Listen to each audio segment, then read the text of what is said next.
ಅತಿಥಿಗಳು ಆಗಮಿಸುತ್ತಿದ್ದಾರೆ. ಎಲ್ಲರೂ ಎದ್ದು ನಿಲ್ಲಬೇಕಾಗಿ ವಿನಂತಿ.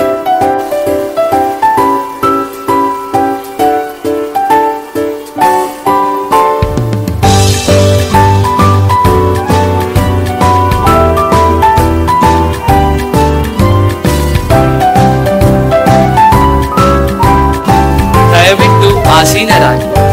ಕನ್ನಡ ರಾಜ್ಯೋತ್ಸವ ಕಾರ್ಯಕ್ರಮಕ್ಕೆ ಆಗಮಿಸಿರುವ ನಮ್ಮ ಶಾಲಾ ಪ್ರಾಂಶುಪಾಲರಾದ ಗೌರವಾನ್ವಿತ ಡಾಕ್ಟರ್ ಜಾನ್ ಥಾಮಸ್ ರವರು, ಮುಖ್ಯ ಅತಿಥಿಗಳಾಗಿರುವ ಶ್ರೀಮತಿ ಶ್ಯಾಮಲಾ ಪಡ್ರೆ ಅವರು, ಉಪ ಪ್ರಾಂಶುಪಾಲರುಗಳಾಗಿರುವ ಶ್ರೀಮತಿ ಜೂಲಿ ಎಸ್ತರ್ ಲೂಯಿಸ್ ರವರು, ಶ್ರೀಯುತ ಹರಿಕೃಷ್ಣ ಡಿ ಅವರು, ಮುಖ್ಯ ಶಿಕ್ಷಕಿಯಾಗಿರುವ ಶ್ರೀಮತಿ ಜೆಸ್ಸಿ ಆಂಡ್ರ್ಯೂಸ್ ರವರು, ಶಿಕ್ಷಕ ವೃಂದದವರು ಹಾಗೂ ನನ್ನ ನೆಚ್ಚಿನ ಸಹಪಾಠಿಗಳೆಲ್ಲರಿಗೂ ಶುಭೋದಯ. ಹಸಿರಾಗಲಿ ಕನ್ನಡ, ಉಸಿರಾಗಲಿ ಕನ್ನಡ, ತಾಯಿ ಕನ್ನಡಾಂಬೆಗೆ ಜಯವಾಗಲಿ. ಕನ್ನಡಿಗರ ಹೆಮ್ಮೆಯ ಹಬ್ಬ ಕನ್ನಡ ರಾಜ್ಯೋತ್ಸವ. ಸರ್ವರಿಗೂ ಕನ್ನಡ ರಾಜ್ಯೋತ್ಸವದ ಶುಭಾಶಯಗಳು. ಕನ್ನಡ ಮಾತೆಯ ಹಿರಿಮೆಯನ್ನು ಸ್ತುತಿಸುವ ರಾಷ್ಟ್ರಕವಿ ಕುವೆಂಪು ರಚಿತ ನಾಡಗೀತೆಯನ್ನು 9 ಮತ್ತು 10ನೇ ತರಗತಿಯ ವಿದ್ಯಾರ್ಥಿಗಳು ಹಾಡಲು ಸಜ್ಜಾಗಿ ನಿಂತಿರುವರು. ಇದೀಗ ಜಯ ಭಾರತ ಜನನಿಯ ತನುಜಾತೆ ನಾಡಗೀತೆಯೊಂದಿಗೆ ಕಾರ್ಯಕ್ರಮದ ಆರಂಭ. ಭಾರತ ಜನನಿಯ ತನುಜಾತೆ, ಜಯ ಹೇ ಕರ್ನಾಟಕ ಮಾತೆ, ಜಯ ಸುಂದರ ನದಿವನಗಳ ನಾಡೆ, ಜಯ ಹೇ ರಸ ಋಷಿಗಳ ಬೀಡೆ. ಜಯ ಭಾರತ ಜನನಿಯ ತನುಜಾತೆ, ಜಯ ಹೇ ಕರ್ನಾಟಕ ಮಾತೆ. ಭೂದೇವಿಯ ಮಕುಟದ ನವಮಣಿಯೇ, ಗಂಧದ ಚಂದದ ಹೊನ್ನಿನ ಗಣಿಯೇ, ರಾಘವ ಮಧುಸೂದನರವ ಧರಿಸಿದ ಭಾರತ ಜನನಿಯ ತನುಜಾತೆ. ಜನನಿಯ ಜೋಗುಳ ವೇದದ ಘೋಷ, ಜನನಿಗೆ ಜೀವವು ನಿನ್ನಾವೇಶ. ಹಸುರಿನ ಗಿಳಿಗಳ ಸಾಲೆ, ನಿನ್ನಯ ಕೊರಳಿನ ಮಾಲೆ. ಕಪಿಲ ಪತಂಜಲ ಗೌತಮ ಜಿನರುತ ಭಾರತ ಜನನಿಯ ತನುಜಾತೆ. ಸರ್ವ ಜನಾಂಗದ ಶಾಂತಿಯ ತೋಟ, ರಸಿಕರ ಕಂಗಳ ಸೆಳೆಯುವ ನೋಟ. ಹಿಂದೂ ಕ್ರೈಸ್ತ ಮುಸಲ್ಮಾನ, ಪಾರಸಿಕ ಜೈನರು ಜ್ಞಾನ. ಜಡಗನ ಹೋಲುವ ದೊರೆಗಳ ಧಾಮ, ಗಾಯಕ ವೈಣಿಕರ ರಾಮ. ಕನ್ನಡ ನುಡಿ ಕುಣಿದಾಡುವ ಗೇಹ, ಕನ್ನಡ ತಾಯಿಯ ಮಕ್ಕಳ ದೇಹ. ಭಾರತ ಜನನಿಯ ತನುಜಾತೆ, ಜಯ ಹೇ ಕರ್ನಾಟಕ ಮಾತೆ, ಜಯ ಹೇ ಕರ್ನಾಟಕ ಮಾತೆ, ಜಯ ಹೇ ಕರ್ನಾಟಕ ಮಾತೆ. ಸುಶ್ರಾವ್ಯವಾಗಿ ಹಾಡಿ ಮನಸ್ಸಿಗೆ ತಂಪೆರೆಸಿದ ವಿದ್ಯಾರ್ಥಿ ವೃಂದದವರಿಗೆ ಅಭಿನಂದನೆಗಳು. ಇಂದು ನಮ್ಮೊಂದಿಗೆ ಸೇರಲು ನಮ್ಮ ಆಹ್ವಾನವನ್ನು ಸ್ವೀಕರಿಸಿ ಕಾರ್ಯಕ್ರಮಕ್ಕೆ ಆಗಮಿಸಿರುವ ಮುಖ್ಯ ಅತಿಥಿಯವರನ್ನು ಸ್ವಾಗತಿಸಲು ಬರುತ್ತಿದ್ದಾರೆ 9ನೇ ತರಗತಿಯ ಬಿ ವಿಭಾಗದ ಅಥರ್ವ ದೀಪರಾಜ್ ಹೆಗ್ಡೆ. ಸರ್ವರಿಗೂ ಶುಭೋದಯ. ಹಚ್ಚೇವು ಕನ್ನಡದ ದೀಪ, ಹಚ್ಚೇವು ಕನ್ನಡದ ದೀಪ, ಕರುನಾಡ ದೀಪ, ಸಿರಿನುಡಿಯ ದೀಪ, ಒಲವೆತ್ತಿ ತೋರುವ ದೀಪ.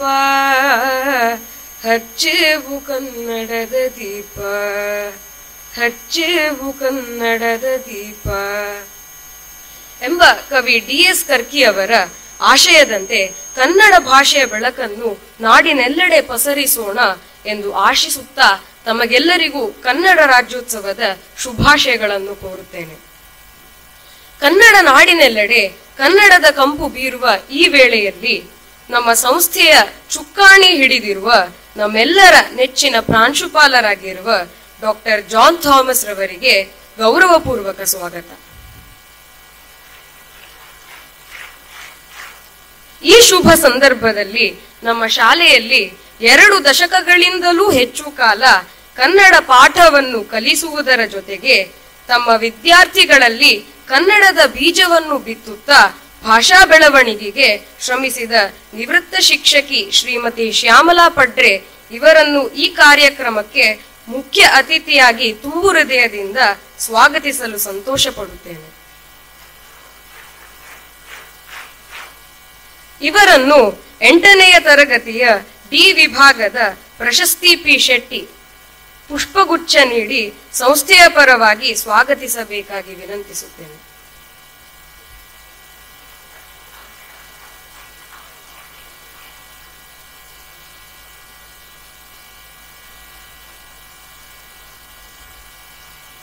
ಧನ್ಯವಾದಗಳು. ನಮ್ಮ ಶಾಲೆಯ ಎಲ್ಲಾ ಚಟುವಟಿಕೆಗಳಲ್ಲಿ ತಮ್ಮ ಸಲಹೆ ಸೂಚನೆಗಳನ್ನು ನೀಡಿ ಉತ್ತೇಜಿಸುತ್ತಿರುವ ಉಪ ಪ್ರಾಂಶುಪಾಲರಿಗೆ ಹೃತ್ಪೂರ್ವಕ ಸ್ವಾಗತ. ಪ್ರತಿ ಕಾರ್ಯಕ್ರಮದಲ್ಲೂ ತಮ್ಮನ್ನು ತೊಡಗಿಸಿಕೊಂಡು ಮಾರ್ಗದರ್ಶನ ನೀಡುತ್ತಿರುವ ಎಲ್ಲ ಮುಖ್ಯ ಶಿಕ್ಷಕಿಯರನ್ನು, ಶಿಕ್ಷಕ ವೃಂದದವರನ್ನು ಹಾಗೂ ಎಲ್ಲ ವಿದ್ಯಾರ್ಥಿಗಳನ್ನು ಸ್ವಾಗತಿಸುತ್ತಿದ್ದೇನೆ. ಈಗ ನಾನು ಶ್ರೀಮತಿ ಶ್ಯಾಮಲಾ ಪಡ್ರೆಯವರನ್ನು ಪರಿಚಯಿಸಲು ಬಯಸುತ್ತೇನೆ. 1959ರಲ್ಲಿ ಕಾಸರಗೋಡಿನ ಪಡ್ರೆಯಲ್ಲಿ ಜನಿಸಿದ ಇವರು BA ಪದವಿಯನ್ನು ವಿವೇಕಾನಂದ ಕಾಲೇಜು ಪುತ್ತೂರಿನಲ್ಲಿಯೂ ಹಾಗೂ B.Ed ಪದವಿಯನ್ನು ಉಡುಪಿ B.Ed ಕಾಲೇಜಿನಲ್ಲಿ ಪಡೆದರು.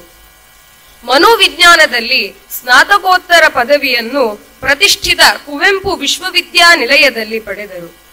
ಇವರು ನಮ್ಮ ಶಾಲೆಯಲ್ಲಿ 23 ವರ್ಷಗಳ ಕಾಲ ಕನ್ನಡ ಶಿಕ್ಷಕಿಯಾಗಿ ಸೇವೆ ಸಲ್ಲಿಸಿದ್ದಾರೆ. ಇವರ ಪತಿ ಶ್ರೀ ನಿತ್ಯಾನಂದ ಪಡ್ರೆಯವರು ಉದಯವಾಣಿ ಮಣಿಪಾಲದಲ್ಲಿ ಹಿರಿಯ ಸಹ ಸಂಪಾದಕರಾಗಿ ಸೇವೆ ಸಲ್ಲಿಸಿ ನಿವೃತ್ತಿ ಜೀವನವನ್ನು ಸಾಗಿಸುತ್ತಿದ್ದಾರೆ. ಇವರು ಇವತ್ತು ನಮ್ಮೊಂದಿಗಿದ್ದಾರೆ. ಇವರಿಗೂ ನಮ್ಮ ಸಂಸ್ಥೆಯ ಪರವಾಗಿ ಹೃತ್ಪೂರ್ವಕ ಸ್ವಾಗತ. ಶ್ರೀಮತಿ ಶ್ಯಾಮಲಾ ಪಡ್ರೆಯವರು ತಮ್ಮ ಸೇವಾವಧಿಯಲ್ಲಿ ವಿದ್ಯಾರ್ಥಿಗಳನ್ನು ತಮ್ಮ ಅತ್ಯುತ್ತಮ ಹಾಸ್ಯಭರಿತ ಮಾತುಗಳಿಂದ ತಮ್ಮೆಡೆಗೆ ಸೆಳೆದುಕೊಳ್ಳುವ ಕಲೆಯನ್ನು ಹೊಂದಿದ್ದರು. ಕನ್ನಡ ಭಾಷಾ ವಿಷಯದಲ್ಲಿ ಹೆಚ್ಚಿನ ಜ್ಞಾನವನ್ನು ಹೊಂದಿದ್ದು ಎಲ್ಲರಿಗೂ ಮಾರ್ಗದರ್ಶನ ನೀಡುವ ನಿಟ್ಟಿನಲ್ಲಿ ಶ್ರಮಿಸುತ್ತಿದ್ದರು. ತಮ್ಮ ಸಹೋದ್ಯೋಗಿಗಳೊಂದಿಗೆ ಹಾಸ್ಯ ಚಟಾಕಿಗಳನ್ನು ಹಾರಿಸುತ್ತಾ ನಗೆಗಡಲಿನಲ್ಲಿ ತೇಲಾಡಿಸುತ್ತಿದ್ದರು. ಇಂದು ಇವರು ನಮ್ಮೊಂದಿಗಿರುವುದು ಅತೀವ ಸಂತೋಷದ ಕ್ಷಣ. ಇವರು ಪುಸ್ತಕ ಪ್ರೇಮಿಯಾಗಿದ್ದು ಹಲವಾರು ಪುಸ್ತಕಗಳನ್ನು ಓದಿ ತಮ್ಮ ಜ್ಞಾನವನ್ನು ವೃದ್ಧಿಸಿಕೊಂಡಿದ್ದಾರೆ. ಅಷ್ಟೇ ಅಲ್ಲದೆ ಬರವಣಿಗೆಯಲ್ಲಿ ತಮ್ಮ ಛಾಪು ಮೂಡಿಸಿದ್ದಾರೆ ಎಂದು ಹೇಳಲು ಹೆಮ್ಮೆ ಪಡುತ್ತೇನೆ. ನಾನು ತಮಗೆ ಮತ್ತೊಮ್ಮೆ ತುಂಬು ಹೃದಯದ ಸ್ವಾಗತವನ್ನು ಬಯಸುತ್ತಾ ನನ್ನ ಸ್ವಾಗತ ಭಾಷಣವನ್ನು ಕೊನೆಗೊಳಿಸುತ್ತಿದ್ದೇನೆ. ಧನ್ಯವಾದಗಳು. ಜೈ ಕರ್ನಾಟಕ ಮಾತು. ನಲ್ಮೆಯ ಸ್ವಾಗತಕ್ಕಾಗಿ ಧನ್ಯವಾದಗಳು. ಈಗ 11 ಮತ್ತು 12ನೇ ತರಗತಿಯ ವಿದ್ಯಾರ್ಥಿಗಳು ನೃತ್ಯದೊಂದಿಗೆ ನಮ್ಮೆಲ್ಲರನ್ನು ರಂಜಿಸಲು ಬರುತ್ತಿದ್ದಾರೆ. ಇಂದು ನಮ್ಮೆಲ್ಲರಿಗೂ ಮಹತ್ವದ ಮತ್ತು ಹೆಮ್ಮೆಯ ದಿನವಾದ ಕರ್ನಾಟಕ ರಾಜ್ಯೋತ್ಸವವನ್ನು ಆಚರಿಸಲು ನಾವು ಇಲ್ಲಿ ಸೇರಿದ್ದೇವೆ. ದಕ್ಷಿಣ ಭಾರತದ ಎಲ್ಲ ಕನ್ನಡ ಭಾಷೆ ಮಾತನಾಡುವ ಪ್ರದೇಶಗಳನ್ನು ವಿಲೀನಗೊಳಿಸಿ ಮೈಸೂರು ರಾಜ್ಯಕ್ಕೆ ಕರ್ನಾಟಕ ಎಂದು ನಾಮಕರಣ ಮಾಡಿದ ಶುಭ ದಿನವಿದು. ಕರ್ನಾಟಕ ಏಕೀಕರಣದ ಮೊದಲ ಸೃಷ್ಟಿ ಮೈಸೂರು ಮಹಾಸಂಸ್ಥಾನವನ್ನು ಆಧರಿಸಿದ್ದಾಗಿತ್ತು.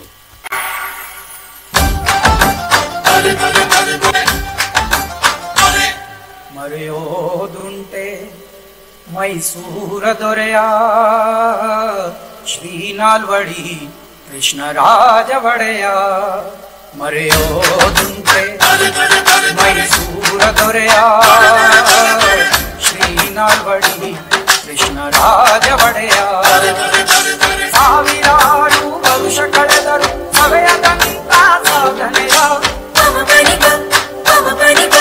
ಸಾವಿರಾರು ವರುಷ ಕಳೆದರು ಸವೆಯದಂತ ಸಾಧನೆಯ. ಹಗಲಿರುಳು ಪರಿಹರಿಸಿ ಬಹುಜನರ ವೇದನೆಯ. ಆನರಸರಿಗೆ ಮಾದರಿಯಾದ ರಾಜ ಯೋಗಿಯ.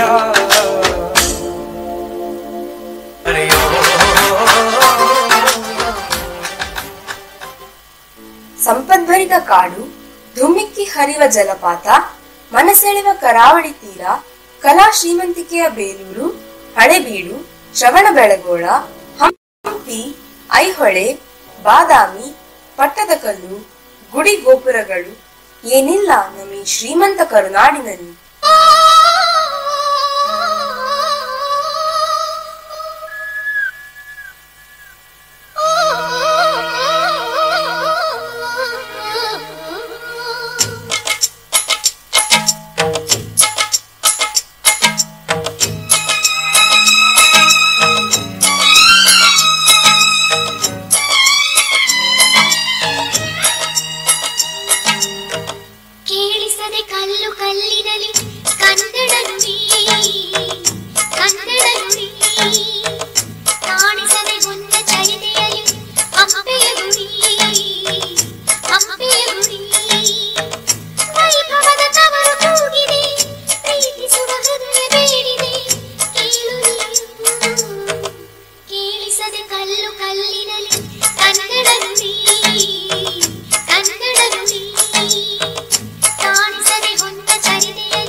ಕಲೆಗಳ ನಾಡು, ಕವಿಗಳ ಬೀಡು ನಮ್ಮ ಈ ಕರುನಾಡು. ಕನ್ನಡ ಸಾಹಿತ್ಯದ ಶಕ್ತಿಗೆ ಕನ್ನಡಿಯಾಗಿ ಕನ್ನಡ ಸಾಹಿತ್ಯಕ್ಕೆ ಇದುವರೆಗೂ 8 ಜ್ಞಾನಪೀಠ ಪ್ರಶಸ್ತಿಗಳು ಲಭಿಸಿದೆ. ಇದಕ್ಕೆ ಕಾರಣಕರ್ತರು ಆನಾ ಕೃಷ್ಣರಾಯರೇ ನನಗೆ ಶ್ರೀರಕ್ಷೆಯಾಗಲಿ, ತಾರಾ ಸುಬ್ಬರಾಯರೇ ಸ್ಫೂರ್ತಿಯನ್ನು ನೀಡಲಿ, ಕುವೆಂಪು ಕಾರಂತರು ಅಭಯ ಹಸ್ತವ ಇರಿಸಲಿ, ಮಾಸ್ತಿ ಭೈರಪ್ಪನವರು ಅನವರತ ಹರಸಲಿ.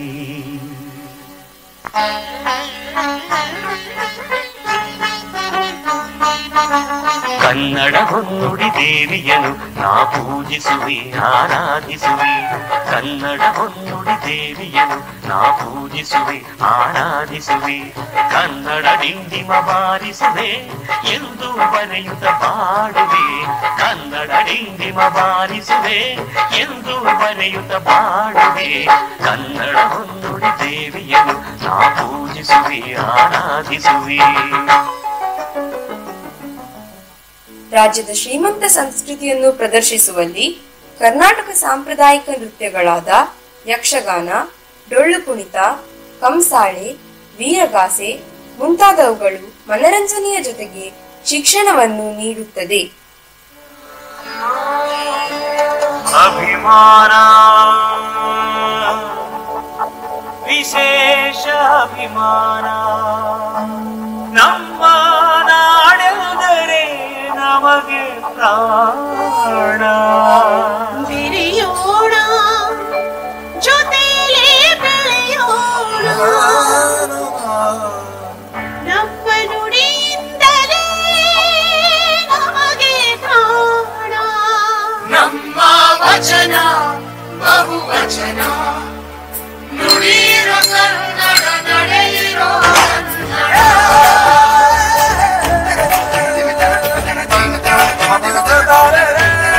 ನಮ್ಮ ವಚನ ಬಹುವಚನ, ನುಡಿಯಿರೋ ಕನ್ನಡ, ನಡೆಯಿರೋ ಕನ್ನಡ.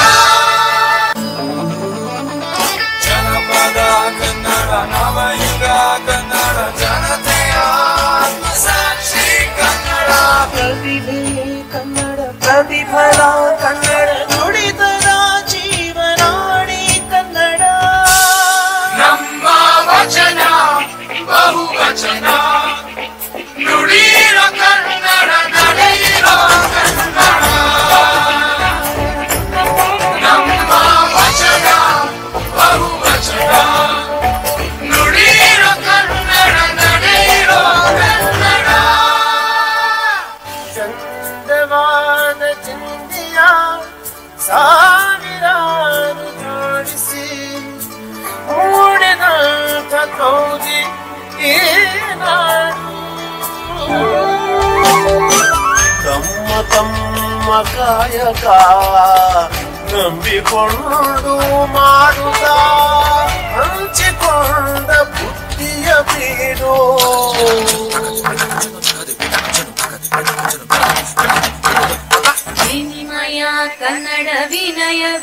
ಕನ್ನಡ ಬಾಗಿಲೆಯ ಸ್ವಾಭಿಮಾನ ಕನ್ನಡ ಭರವಸೆ ಕನ್ನಡ ಕಳಕಳಿ ಕನ್ನಡ ಬರೆಯುವ ತಾಯಿ ಬೇರು ಕನ್ನಡ.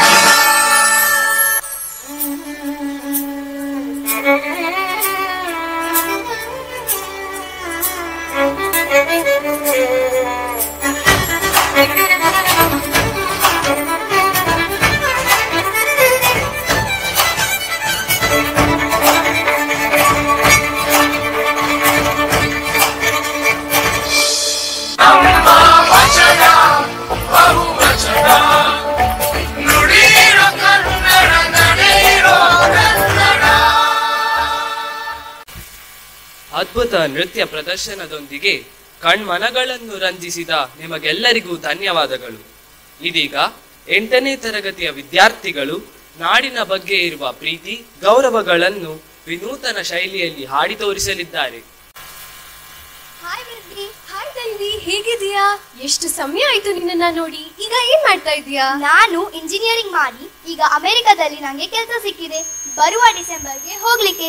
ಮತ್ತೆ ನೀನೇನ್ ಮಾಡ್ತಿದ್ಯಾ? ನಾನು MSc ಇನ್ ಅಗ್ರಿಕಲ್ಚರ್ ಮಾಡಿ ಈಗ ಅಪ್ಪನಿಗೆ ಕೃಷಿ ಕೆಲಸದಲ್ಲಿ ಕೈ ಜೋಡಿಸ್ತಾ ಇದ್ದೀನಿ. ಅಲ್ಲ, ನಿನ್ನ ಕ್ವಾಲಿಫಿಕೇಶನ್ಗೆ ನಿಮಗೆ ಹೊರದೇಶಗಳ ರಿಸರ್ಚ್ ಸೆಂಟರ್ಗಳಲ್ಲಿ ಎಷ್ಟು ಒಳ್ಳೆ ಕೆಲಸ ಸಿಗ್ತದೆ. ನೀನ್ ಯಾಕೆ ಟ್ರೈ ಮಾಡಬಾರ್ದು? ನೋಡಿ, ನಮ್ ತರ ಕಲ್ತೋರೆಲ್ಲ ಹೊರದೇಶಕ್ಕೆ ಹೋಗ್ಬಿಟ್ರೆ ನಮ್ ದೇಶದ ಗತಿ ಏನು? ಅದು ಸರಿ, ನಾವು ಕಲಿತಿರುವ ವಿದ್ಯೆ ನಮ್ಮ ನಾಡು ಹಾಗೂ ಜನರ ಒಳಿತಿಗಾಗದಿದ್ದರೆ ಏನು ಪ್ರಯೋಜನ ಅಲ್ವಾ? ನೀವೇ ಯೋಚನೆ ಮಾಡಿ ನೋಡಿ. ನಮ್ಮ ನಾಡಿನಲ್ಲಿರುವಂತಹ ಸಂಪನ್ಮೂಲಗಳು ಮತ್ತು ನಮ್ಮ ವಿದ್ಯೆ ಎರಡೂ ಒಟ್ಟಾದ್ರೆ ಎಂತ ಚಮತ್ಕಾರ ನಡಿಬಹುದು ನಮ್ಮ ದೇಶದಲ್ಲಿ. ನೀವು ಹೇಳುವುದು ಸರಿ ಇದೆ. ನಾವು ನಮ್ಮ ಯೋಚನೆಗಳನ್ನು ಬದಲಾಯಿಸಲೇಬೇಕು. ನಮ್ಮ ಊರಿನ ಇಂಜಿನಿಯರ್ಗಳೆಲ್ಲ ಕೆಲಸಕ್ಕಾಗಿ ಬೇರೆ ಊರಿಗೆ ಹೋಗಲಿದ್ದಾರೆ. ನಾನ್ ಯಾಕೆ ನಮ್ಮ ಊರಿನಲ್ಲಿಯೇ ಒಂದು ಸ್ಟಾರ್ಟ್ಅಪ್ ಮಾಡಬಾರ್ದು? ಇದಪ್ಪ ಮಾತು ಅಂದ್ರೆ. ನಿಮ್ಮ ಮಾತನ್ನೆಲ್ಲ ಕೇಳುವಾಗ ನನಗೆ ನಾವು ಸಣ್ಣವರಿರುವಾಗ ನಮ್ಮ ಕನ್ನಡ ಶಿಕ್ಷಣ ಕಲಿಸಿರುವ ಕಲ್ಲಾದರೆ ನಾನು ಬೇಲೂರಿನ ಗುಡಿಯಲ್ಲಿ ಇರುವ ಎಂಬುವ ಹಾಡು ನೆನಪಾಗುತ್ತಿದೆ. ಹಾಗಾದ್ರೆ ಬನ್ನಿ, ತಡಬೇಕೆ, ಎಲ್ಲರೊಟ್ಟಿಗೆ ಸೇರಿ ಹಾಡೋಣ. ಕಲ್ಲಾದರೆ ನಾನು ಬೇಲೂರಿನ ಗುಡಿಯಲ್ಲಿ ಇರುವೆ, ಮಣ್ಣಾದರೆ ನಾನು ಕೋಲಾರದ ಮಣ್ಣಲ್ಲಿ ಬೆರೆವೆ, ಮರವಾದರೆ ನಾನು ಚಾಮುಂಡಿಗೆ ನೆರಳಾಗಿರುವೆ, ಮಗುವಾದರೆ ನಾನು ಕಾವೇರಿಯ ಮಡಿಲಲ್ಲಿ ನಗುವೆ.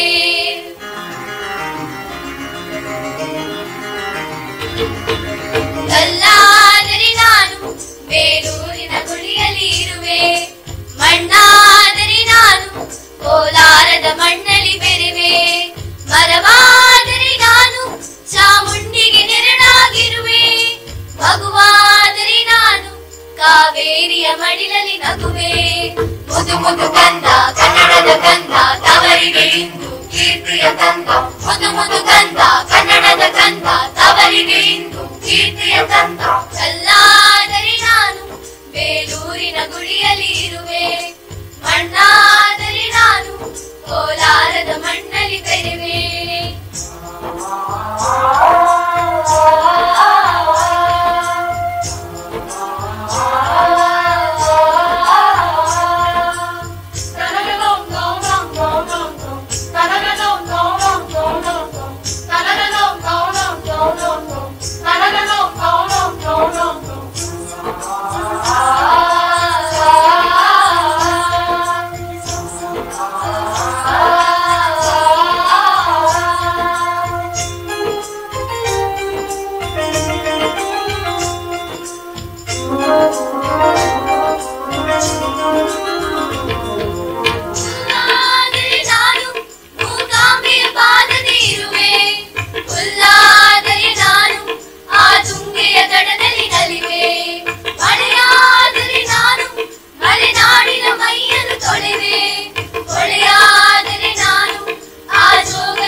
ತಾರದ ಮಣ್ಣಲ್ಲಿ ಬೆರೆವೆ.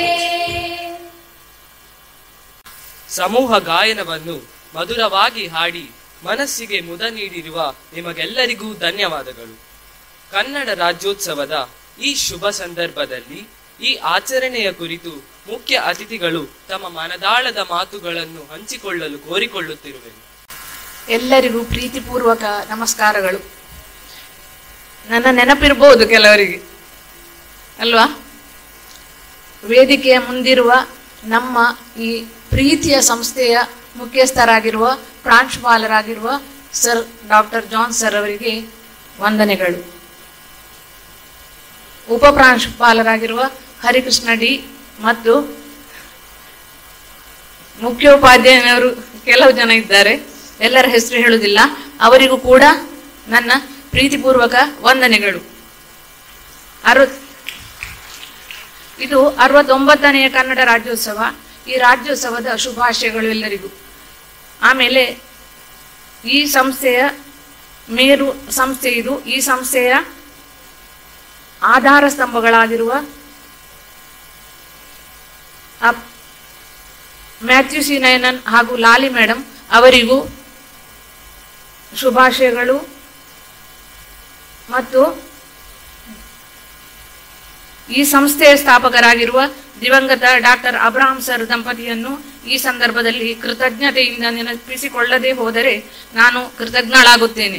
ಮತ್ತು ಮುಂಭಾಗದಲ್ಲಿರುವ ಎಲ್ಲ ವಿದ್ಯಾರ್ಥಿನಿಯರೇ, ಸಹೋದ್ಯೋಗಿಗಳಾಗಿದ್ದ ಮತ್ತು ಹೊಸ ಶಿಕ್ಷಕ ವೃಂದದವರೇ ಹಾಗೂ ಇಲ್ಲಿ ನೆರೆದಿರುವ ಸಂಸ್ಥೆಯ ವಿವಿಧ ಸ್ತರಗಳಲ್ಲಿ ಸೇವೆ ಸಲ್ಲಿಸುವ ಎಲ್ಲರಿಗೂ ಹಳದಿ ಕೆಂಪು ಬಾವುಟ ಹೊಂದಿರುವ ಕರ್ನಾಟಕ ರಾಜ್ಯೋತ್ಸವದ ಶುಭಾಶಯಗಳು ಮತ್ತೊಮ್ಮೆ. ಇಂದು ಅಕ್ಟೋಬರ್ 30. ಈ ನಮ್ಮ ಸಂಸ್ಥೆಯಲ್ಲಿ ಮೊದಲಿನಿಂದಲೂ ಎಲ್ಲವೂ ಒಪ್ಪತ್ತು ಮುಂಚಿತವಾಗಿ. ನವೆಂಬರ್ 1 2 ದಿನ ಬಿಟ್ಟು ಆಗ ಶಾಲೆಗೆ ರಜೆ ಇರ್ತದೆ. ನೀವು ಬೇರೆ ಕಡೆ ರಾಜ್ಯೋತ್ಸವಗಳನ್ನು ನೋಡಬಹುದು. ರಾಜ್ಯೋತ್ಸವದ ಸಡಗರ ಸಂಭ್ರಮ ಇವತ್ತು ಇಲ್ಲಿ ಮೇಳೈಸಿದೆ. ಎಲ್ಲರೂ ಉತ್ಸಾಹದಿಂದ ಒಳ್ಳೆ ಕಾರ್ಯಕ್ರಮಗಳನ್ನು ಕೊಟ್ಟಿದ್ದೀರಿ. ಈ ಸಮಾರಂಭಕ್ಕೆ ನನ್ನನ್ನು ಮುಖ್ಯ ಅತಿಥಿಯಾಗಿ ಡಾಕ್ಟರ್ ಜಾನ್ ಥಾಮಸ್ ಸರ್ ಆಮಂತ್ರಿಸಿದಾಗ ನನಗೆ ಒಂದು ಜಾನಪದ ಪದ್ಯ ನೆನಪಾಯಿತು. ಪಂಚಮಿ ಹಬ್ಬಕ್ಕೆ ತವರಿಗೆ ಬಾತಂಗಿ ಅಂತ ಪ್ರೀತಿಯಿಂದ ಕರೆದ ಹಾಗೆ ಕೂಡಲೇ ಒಪ್ಪಿಕೊಂಡೆ. ಎಷ್ಟು ನಿಮಿಷ ಸರ್ ಅಂತಲೂ ಕೇಳಿದೆ. 20 ನಿಮಿಷ ಅಂತ ಹೇಳಿದ್ರು. ಧನ್ಯವಾದಗಳು ಸರ್, ತುಂಬ ಖುಷಿ ಆಯಿತು.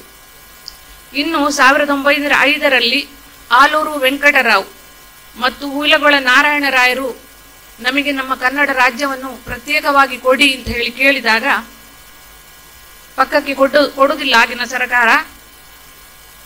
ಬಹಳ ಚಳುವಳಿ ಹೋರಾಟಗಳನ್ನು ಮಾಡಿ 1956ರಲ್ಲಿ ಮೈಸೂರು ರಾಜ್ಯ ಸಿಕ್ಕಿತು. ಆಮೇಲೆ ಕರುನಾಡು ಆಯಿತು, ದೊಡ್ಡ ಕತೆ ಉಂಟು. ಆಮೇಲೆ 1973 ನವೆಂಬರ್ 1ರಂದು ಕನ್ನಡ ಜನತೆಯ ಕೈ ಸೇರಿತು. ಆ ದಿನದ ಸಂತಸಕ್ಕಾಗಿ ಎಲ್ಲೆಲ್ಲಿ ಕನ್ನಡದ ಜನರಿರುವರೋ, ಪ್ರಪಂಚದ ಎಲ್ಲೆಲ್ಲಿ ಕನ್ನಡದ ಜನರಿರುವರೋ, ಕನ್ನಡ ನಾಡಿನಲ್ಲಿ ಕರ್ನಾಟಕದಲ್ಲಿ ಮಾತ್ರ ಅಲ್ಲ ಎಲ್ಲ ಕಡೆ ಈ ಸಂಭ್ರಮವನ್ನು ಆಚರಿಸುತ್ತಾರೆ. ಕನ್ನಡ ಒಂದು ದ್ರಾವಿಡ ಭಾಷೆ. ಮಲಯಾಳಂ, ತೆಲುಗು, ತಮಿಳಿನಂತೆ ಸುಂದರ, ಪ್ರೌಢ, ವೈಜ್ಞಾನಿಕ ಭಾಷೆ.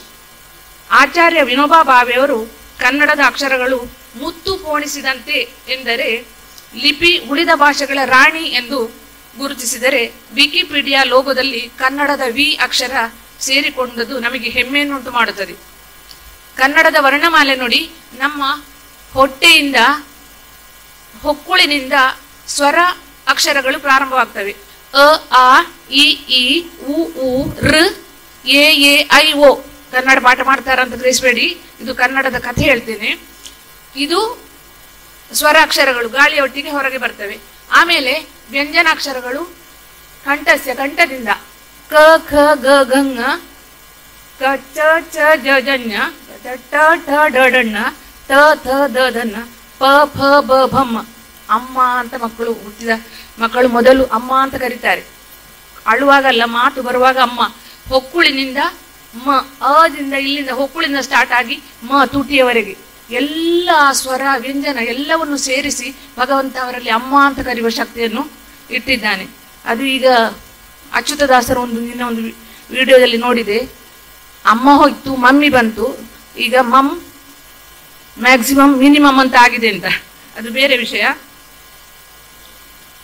ಮತ್ತೆ ಸ್ವರಾಕ್ಷರಗಳಾಯ್ತು, ವ್ಯಂಜನಾಕ್ಷರಗಳಾಯ್ತು, ಅವರ್ಗೀಯ ವ್ಯಂಜನಗಳು, ಅವು ಬಾಯಿಯೊಳಗೆ ಗುಳು ಗುಳು ಗುಳು ಅಂತ ಬರುವಂಥವು. ನಾವು ಯಾವುದೇ ಅಕ್ಷರವನ್ನು ಬರೆಯುವಾಗಲಿ ಓದುವಾಗಲಿ ಹೇಳುವಾಗಲಿ ತಪ್ಪಾಗಬಾರ್ದು. ಉದಾಹರಣೆಗೆ ಫಲ, ಫಲ ತುಟಿಗೆ ತುಟಿ ತಾಗಿಸಿ ಹೇಳುವ ಫಲ, ಫಲ ಅಂತ ಹೇಳ್ತಾರೆ ಕೆಲವರು. ಫಲ, ಫ ಅಕ್ಷರ ಕನ್ನಡದಲ್ಲಿ ಇಲ್ಲ, ಫಲ ಅಂತ ಹೇಳಲಿಕ್ಕೆ ಇಲ್ಲ. ಇನ್ನು ಕೆಲವರು ಮಹಾಪ್ರಾಣವನ್ನು ಅಲ್ಪ ಪ್ರಾಣಕ್ಕೆ ಫಲ. ಫಲ ಅಂದ್ರೆ ನಾವು ಅವರಿಗೆ ಫಲ ಕೊಟ್ಟು ಸನ್ಮಾನ ಮಾಡಿದೆವು ಅಂದ್ರೆ ಮಾಂಸ ಕೊಟ್ಟು ಸನ್ಮಾನ ಮಾಡಿದೆವು ಅಂತ ಆಗ್ತದೆ. ಫಲ ಅಂದ್ರೆ ಹಣ್ಣು ಕೊಡ್ಬೇಕಾದಲ್ಲಿ ನೀವು ಯಾರೋ ಗೆಸ್ಟ್ ಬರುವಾಗ, ನಿಮ್ಮ ಮನೆಗೆ ಅತಿಥಿ ಬರುವಾಗ ಫಲ ಕೊಡ್ತೀರ, ಫಲ ಕೊಟ್ರೆ ಓಕೆ. ಇನ್ನು ಕೆಲವರು ಮಾತಾಡುವಾಗ ನಾನು ಹಾಳು ಕುಡಿದು ಬಂದೆ, ಹಾಳು ಹಾಲು. ನಾನು ಅನ್ನ ತಿಂದು ಬಂದೆ, ಅನ್ನ ಅನ್ನ ಅಣ್ಣ. ಮನೆಯನ್ನು ನಾನು ಮನೆಯಿಂದ ಬಂದೆ, ಮನೆ ಮನೆ. ಇನ್ನು ಒಬ್ರು ಸಾಹಿತಿ, ಇಲ್ಲಿ ಕನ್ನಡ ಟೀಚರ್ಸ್ಗೆ ಗೊತ್ತುಂಟು, ಕನ್ನಡದ ಮಕ್ಕಳಿಗೆ ಆ ಕಾಲದಲ್ಲಿ ನಾನು ಬಳುವಾರು ಮೊಹಮ್ಮದ್ ಕುഞ്ഞി ಅವರ ತಟ್ಟು ಚಪ್ಪಾಳೆ ಪುಟ್ಟ ಮಗುವೆ ಗುರುತ ಮಾಡಿಕೊಟ್ಟಿದ್ದೆ, ನೀವು ಉಪಯೋಗಿಸ್ತಿರ್ಬೋದು ಅಂತ ಅಂದುಕೊಳ್ತೇನೆ. ಅವರನ್ನೊಂದು ಸಭೆಗೆ ಕರೆದು ಕುഞ്ഞി ಅಂತ ಹೇಳುವಲ್ಲಿ ಕುഞ്ഞി ಅಂತ ಹೇಳಿದ್ರಂತೆ. ತುಂಬಾ ಬೇಜಾರು ಪಟ್ಟಿಕೊಂಡ್ರು. ಕುഞ്ഞി ಬಳುವಾರು ಮೊಹಮ್ಮದ್ ಕುഞ്ഞി, ಎಷ್ಟು ಸಂಕಟ ಆಗಿರ್ಬೇಡ. ಆಮೇಲೆ ಹಾಗೆ ಗಡಿನಾಡ ಗಾಂಧಿ ಅಂತ ಕಯ್ಯಾರ ಕಿಞ್ಞಣ್ಣರಯ್ಯವರು, ಅವರು ಕಿಞ್ಞಣ್ಣ ಹೇಳಿಕೆ ಕಿಯ್ಯಣ್ಣ. ಕನ್ನಡದ ಮತ್ತೆ ನನಗೆ 1ನೇ ಕ್ಲಾಸ್ನಲ್ಲಿ 2ನೇ ಕ್ಲಾಸ್ನಲ್ಲಿ 3ನೇ ಕ್ಲಾಸ್ನಲ್ಲಿ ಕೂಡ ಪಾಠ ಮಾಡುವಾಗ ಅನುಭವ ಆದದ್ದು ಏನಂದ್ರೆ, ಹೊಂದಿಸಿ ಬರೆಯಿರಿ ಅಂದ್ರೆ ಹೊದಿಸಿ ಬರೆಯಿರಿ, ಹೊಮ್ಮು ಹೋಯ್ತು. ಆಮೇಲೆ ಬಿಟ್ಟ ಸ್ಥಳ ತುಂಬಿರಿ, ಬಿಟ್ಟ ಸ್ಥಳ ತಂಬಿರಿ. ಕನ್ನಡದ ಘನತೆ ಗೊತ್ತಾಗುವುದು ಅದು ಪಡೆದುಕೊಂಡಿರುವ 8 ಜ್ಞಾನಪೀಠ ಪ್ರಶಸ್ತಿಗಳಿಂದ. ಹಿಂದಿ ಬಿಟ್ಟರೆ ದ್ರಾವಿಡ ಭಾಷೆಗಳಲ್ಲಿ ಇಷ್ಟೊಂದು ಪ್ರಶಸ್ತಿಗಳು ಸಿಕ್ಕಿರುವುದು ಕನ್ನಡಕ್ಕೆ, ಅದು ಹೆಮ್ಮೆಯ ವಿಷಯ. ಕೈ ಚಪ್ಪಾಳೆ ತಟ್ಟಿ.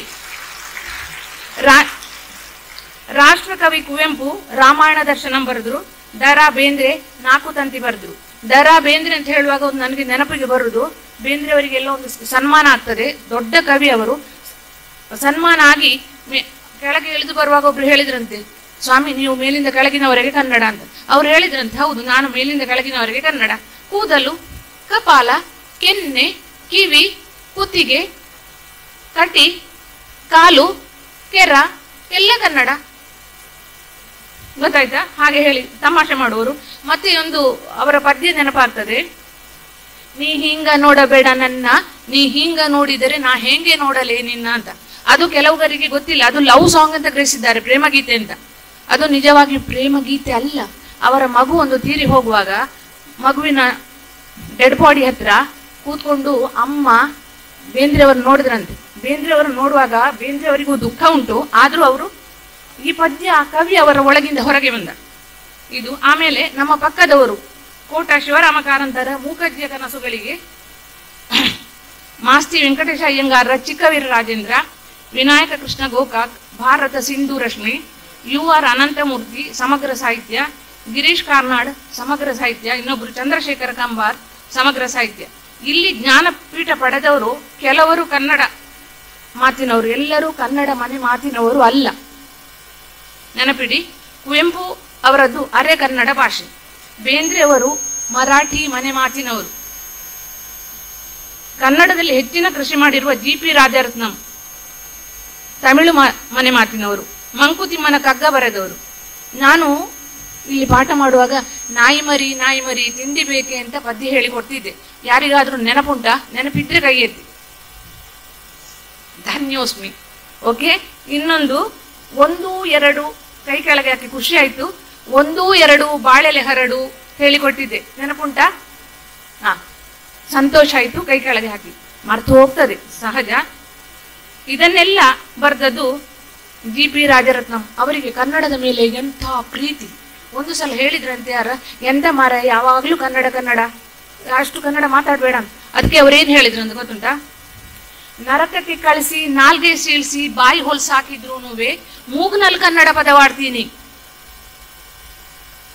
ಏನು ನರಕಕ್ಕೆ ಕಳಿಸಿ ನಾಲ್ಗೆ ಸೀಳಿಸಿ ಬಾಯಿ ಹೊಲಸು ಹಾಕಿದ್ರೂ ಮೂಗುನಲ್ಲಿ ಕನ್ನಡ ಪದವಾಡ್ತೀನಿ.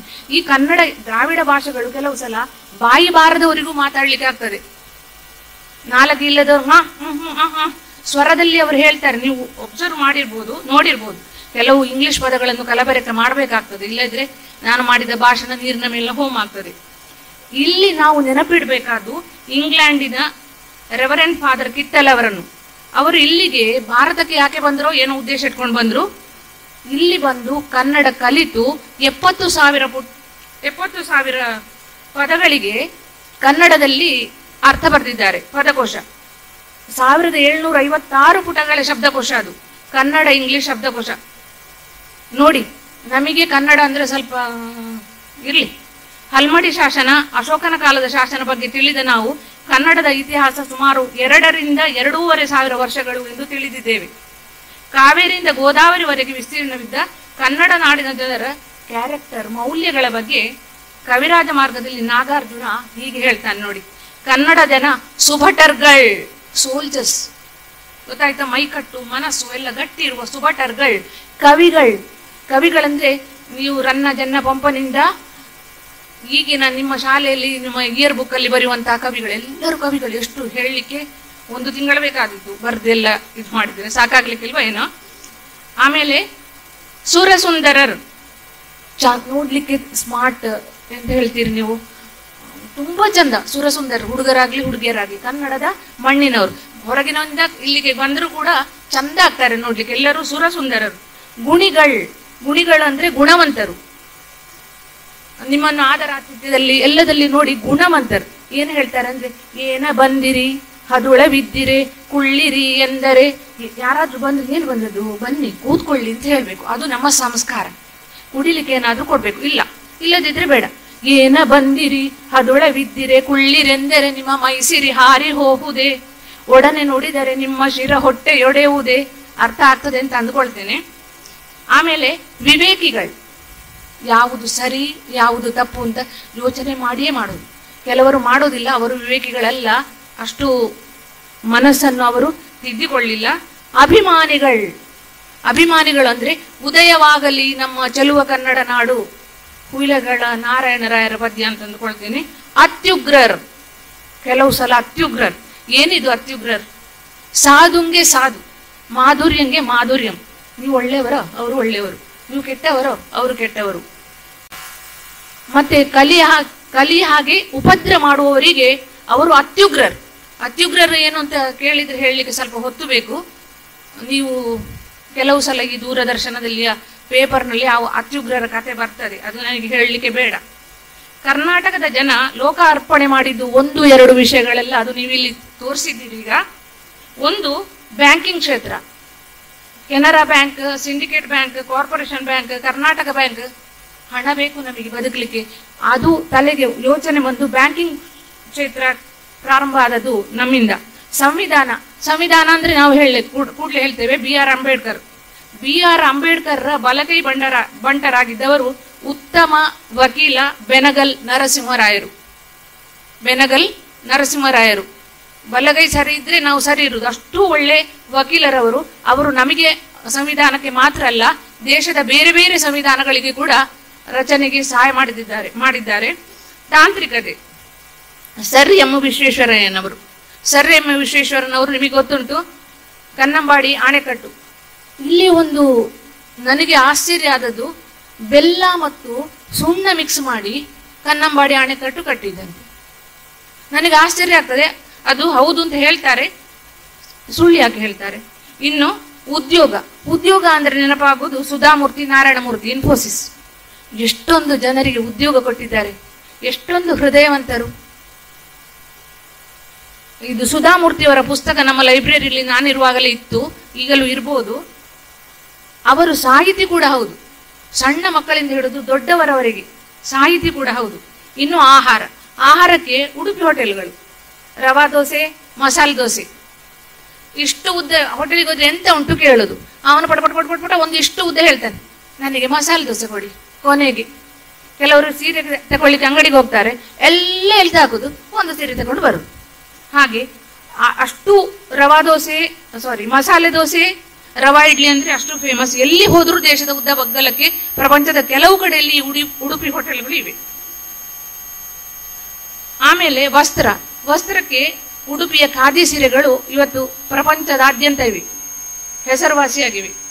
ಇನ್ನು ಮಾನಸಿಕ ಒತ್ತಡ ನಿರ್ವಹಣೆಗೆ ಈಗ ಜನರಿಗೆ ಅವರವರ ಕೆಲಸ ಮಾಡ್ಕೊಂಡು ಅವರವರ ಮನೆಯಲ್ಲಿ ಇದ್ರೆ ಹೊಟ್ಟೆ ತುಂಬುವುದಿಲ್ಲ, ಹೊರಗೆ ಕೆಲಸಕ್ಕೆ ಹೋಗ್ಬೇಕು, ಕೆಲಸ ಸ್ವಲ್ಪ ಜಾಸ್ತಿನೇ ಇರ್ತದೆ, ಒತ್ತಡ ಆಗ್ತದೆ. ಒತ್ತಡ ಆಗಿ ಅಯ್ಯೋ ಯಾರು ಬೇಡ, ಎಂಥದ್ದು ಬೇಡ, ಅಯ್ಯೋ ದೇವ ತಲೆ ಸಿಡಿತದ, ಮಲಗಬೇಕಾ, ಎಂತ ಮಾಡಬೇಕು ಗೊತ್ತಾಗುದಿಲ್ಲ. ಇಂಥ ಸಮಯದಲ್ಲಿ ಬೆಳಗ್ಗೆ ಮತ್ತು ಸಂಜೆ ದಾಸ ಸಾಹಿತ್ಯದ ಪದ್ಯಗಳನ್ನು ತಕೊಂಡು ನೀವು ಭಜನೆಗಳನ್ನು ಮಾಡಿ, ಅರ್ಧ ಗಂಟೆ ಮಾಡಿ. ತಲ್ಲಣಿಸದಿರು ಕಂಡ್ಯ ತಾಳು ಮನವೇ, ನಾನು ಅಷ್ಟೆಲ್ಲ ಗಲಿಬಿಲಿ ಮಾಡ್ಬೇಕಂತ ಹೇಳಿಲ್ಲ, ಸ್ವಲ್ಪ ಸಮಾಧಾನವಾಗಿರು. ಎಲ್ಲರನ್ನು ಸಲಹುವನು, ಇದಕ್ಕೆ ಸಂಶಯವಿಲ್ಲ. ನೀವು ಕೇಳಿರ್ಬೋದು, ಅಂಬೀಜನ ನಿನ್ನ ನಂಬಿದೆ, ಜಗದಂಬರಮಣನ ನಂಬಿದೆ. ಏನು ದೇವರೇ, ನಿನ್ನನ್ನು ನಂಬಿದ್ದೇನೆ, ನೀನೇ ತಂದದ್ದು, ನೀನೇ ಮಾಡಿದ್ದೆಲ್ಲ ನಿನ್ನ ಕೈಯಲ್ಲಿ, ಬಿಟ್ಟುಬಿಡಿ, ಒತ್ತಡ ಎಲ್ಲ ಹೋಗ್ತದೆ. ಮತ್ತೆ ನಾನು ಇವತ್ತು ಭಾಷೆ ಕಲಬೆರಕೆ ಆಗಿದೆ. ನಾನು ಪಾಠ ಮಾಡುವಾಗಲೂ ಇದು ತುಂಬಾ ಸಲ ಅನುಭವಿಸಿದ್ದೇನೆ. ಕನ್ನಡ ಪಾಠವನ್ನು ಕನ್ನಡದಲ್ಲಿ ಮಾಡಿದ್ರೆ ಏನು ಗೊತ್ತಾಗುದಿಲ್ಲ ಮಗುವಿಗೆ, ಅದನ್ನು ಇಂಗ್ಲಿಷಿನಲ್ಲಿ ಹೇಳ್ಬೇಕು, ಇಲ್ಲದಿದ್ರೆ ಅರ್ಥ ಆಗುದಿಲ್ಲ. ಬೇರೆ ಬೇರೆ ಕಡೆಯಿಂದ ಬಂದ ಮಕ್ಕಳಿರ್ತಾರೆ, ಒಂದು ಆ ಈ ಓ ಅವು ಕಲಿಸ್ಬೇಕಾದ್ರೆ ಎಷ್ಟೊಂದು ಕಷ್ಟ ಉಂಟು. ಪದಗಳನ್ನು ಕಲಿಸ್ಬೇಕಾದ್ರೆ ಅದನ್ನು ಇಂಗ್ಲಿಷಲ್ಲಿ ಹೇಳಿ ಅರ್ದು ಕುಡಿಸಿ ಏನೋ ಕಸರತ್ತು ಮಾಡಬೇಕಾಗ್ತದೆ. ಕೆಲವರ ಮುಖದಲ್ಲಿ ನಗು ಕಾಣ್ತದೆ. ಇವತ್ ಒಂದು ದುಂಡಿ ರಾಜರ ಒಂದು ಕವನ ನನಗೆ ನೆನಪಾಗ್ತದೆ. ನಾನು ಸಣ್ಣದಿರುವಾಗ ನನ್ನ ಟೀಚರ್ ನನಗೆ ಹೇಳಿಕೊಟ್ಟದ್ದು. ಚಂದಿರನೇತಕ್ಕೆ ಓಡುವ ನಮ್ಮ ಮೋಡಕ್ಕೆ ಹೆದರಿಹನೇ. ಕೇಳಿದ್ದೀರಾ? ಚಂದಿರನೇತಕ್ಕೆ ಓಡುವ ನಮ್ಮ ಮೋಡಕ್ಕೆ ಹೆದರಿಹನೆ. ಆ ಚಂದ್ರ ಆಕಾಶದಲ್ಲಿ ಹಾಗೆ ಓಡ್ತಾನಲ್ಲ, ಅಮ್ಮಂದಿರು ತೋರಿಸ್ತಿದ್ರು ಚಂದ್ರನ್ನು. ಅಮ್ಮ ಎತ್ತಿಕೊಂಡು ಬರುವಾಗ ನಮ್ಮೊಟ್ಟಿಗೆ ಚಂದ್ರನು ಬರ್ತಾನೆ. ಅವ ಯಾಕೆ ಹಾಗೆ ಓಡ್ತಾನಮ್ಮ ಅಂತ ಕೇಳುದು. ಅದೇ ಪದ್ಯ, ಐಸ್ ಕ್ರೀಮ್ ಮೆಲ್ಲುತ್ತ ಕಾನ್ವೆಂಟ್ ಕಿಶೋರಿಯು ಹೊಸನಿಸಿದಳು ಮಮ್ಮಿ. ಈ ತರ ಮಾಡದಿದ್ರೆ ಮಕ್ಕಳಿಗೆ ಗೊತ್ತಾಗುದಿಲ್ಲ. ಭಾಷೆಯ ಕಲಬೆರಕಾಗಿದೆ. ನನ್ನ ಒಂದು ಪಂಚಸೂತ್ರ ಉಂಟು, ನಿಮಗೆ ಕೊಟ್ಟು ಹೋಗ್ತೇನೆ ಇವತ್ತು ನನ್ನನ್ನು ಭಾಷಣಕ್ಕೆ ಕರೆದದಕ್ಕೆ. ತಗೊಂಡು ಹೋಗಿ ಅಳವಡಿಸಿಕೊಂಡು. ಒಂದು, ನಿಮ್ಮ ನಿಮ್ಮ ಮನೆಯಲ್ಲಿ ನಿಮ್ಮ ಸಂಸ್ಕಾರಕ್ಕೆ ಬಿಟ್ಟ ಒಂದು ಮನೆ ಮಾತಿದೆ. ಅದು ಕೊಂಕಣಿಯ, ತುಳುವ, ಮಲಯಾಳವ, ಕೊಡವವ ಯಾವುದೂ ಆಗಿರ್ಬೋದು. ಆ ಮನೆ ಮಾತನ್ನು ಚಂದ ಮಾಡಿ ಮಾತಾಡ್ಲಿಕ್ಕೆ ಕಲೀರಿ. ನಾಚಿಕೆ ಬೇಡ. ಮನೆಗೆ ಹೋಗಿ ಸಹ ಇಂಗ್ಲಿಷ್ ಮಾತಾಡ್ಬೇಕಂತ ಹೇಳಿಲ್ಲ. ನಿಮ್ಮ ಮನೆ ಮಾತು ಮನೆಯಲ್ಲಿ ಮಾತಾಡಿ, ನಿಮ್ಮ ಅಪ್ಪನೊಟ್ಟಿಗೆ, ಅಮ್ಮನೊಟ್ಟಿಗೆ, ಬಂಧು ಬಾಂಧವರೊಟ್ಟಿಗೆ, ಬಂದವರೊಟ್ಟಿಗೆ ಎಲ್ಲ ಮನೆ ಮಾತು ಒಂದು. ಎರಡನೆಯದು ಕನ್ನಡ. ನೀವು ನಿಮ್ಮ ರಾಜ್ಯವನ್ನು ಗೌರವಿಸ್ತೀರಾ, ಕನ್ನಡ ಮಾತಾಡಿ. ಮೂರನೆಯದು ರಾಷ್ಟ್ರ ಭಾಷೆ. ನಾವು ನಮ್ಮ ದೇಶದ ಮೇಲೆ ಭಕ್ತಿ ಇದ್ರೆ, ಪ್ರೀತಿ ಇದ್ರೆ, ಪ್ರೇಮ ಇದ್ರೆ ದೇಶದ ಭಾಷೆ. ನಾಲ್ಕನೆಯದು ಇಂಗ್ಲಿಷ್. ನಾಳೆ ನಿಮಗೆಲ್ಲ ಅನ್ನದ ಭಾಷೆ ಆಗುದು, ಭಾವದ ಭಾಷೆ ಆಗುದು. ನನಗೆ ಕನ್ನಡ ಭಾಷೆ ಅನ್ನದ ಭಾಷೆ ಆಗಿತ್ತು, ಭಾವದ ಭಾಷೆ ಆಗಿತ್ತು, ನನ್ನ ಜೀವನ ಒಳ್ಳೆಯದರಿಂದ ಹೋಯ್ತು. ಇನ್ನು ನಿಮಗೆ ಕನ್ನಡ ಅನ್ನದ ಭಾಷೆ ಆಗ್ತದೆ ಅಂತ ನಾನು ಹೇಳುದಿಲ್ಲ. ಇಂಗ್ಲಿಷನ್ನು ಚಂದ ಮಾಡಿ ಕಲೀರಿ, ತಪ್ಪಿಲ್ಲದೆ ಕಲೀರಿ, ಒಳ್ಳೆ ಇಂಗ್ಲಿಷ್ ಕಲೀರಿ. ಆಮೇಲೆ ಕಂಪ್ಯೂಟರ್ ಜ್ಞಾನ ಇಲ್ಲದೆ ಇನ್ನು ಬದುಕಲಿಕ್ಕೆ ಸಾಧ್ಯ ಇಲ್ಲ. ಸರ್ ಕರೆದು ನನಗೆ ಮಾತಾಡಲಿಕ್ಕೆ ಅವಕಾಶ ಮಾಡಿಕೊಟ್ಟದಕ್ಕಾಗಿ ಧನ್ಯವಾದಗಳು. ಸಂತೋಷ ಆಯ್ತು. ಇದು ನನ್ನ ಪಾಲಿಗೆ ಸೌಭಾಗ್ಯ. ತಾಳ್ಮೆಯಿಂದ ಕೂತ್ಕೊಂಡು ಕೇಳಿಸಿಕೊಂಡು ಸ್ವಲ್ಪ ಸ್ವಲ್ಪ ಅರ್ಥ ಆಗಿರ್ಬೋದು. ನಿಮಗೂ ಕೂಡ, ಎಲ್ಲರಿಗೂ ಕೂಡ ಧನ್ಯವಾದಗಳು. ದೀಪಾವಳಿ ಮುಂದಿದೆ. ನೀವು ಆಗ ಹೇಳಿದಾಗೆ ನಾನು ಸಹ ಹೇಳ್ತೇನೆ, ಹಚ್ಚೇವು ಕನ್ನಡದ ದೀಪ. ದೀಪಾವಳಿಯದ್ದು ತಗೊಳ್ಳಿ, ಹಚ್ಚೇವು ಕನ್ನಡದ ದೀಪ. ಜೈ ಭುವನೇಶ್ವರಿ, ಜೈ ಕನ್ನಡ. ವಿರಮಿಸ್ತೇನೆ. ಧನ್ಯವಾದಗಳು. ಕನ್ನಡ ರಾಜ್ಯೋತ್ಸವದ ಮಹತ್ವವನ್ನು ತಿಳಿಸಿದ ನಿಮಗೆ ನಮ್ಮೆಲ್ಲರ ಪರವಾಗಿ ಅನಂತಾನಂತ ಧನ್ಯವಾದಗಳು.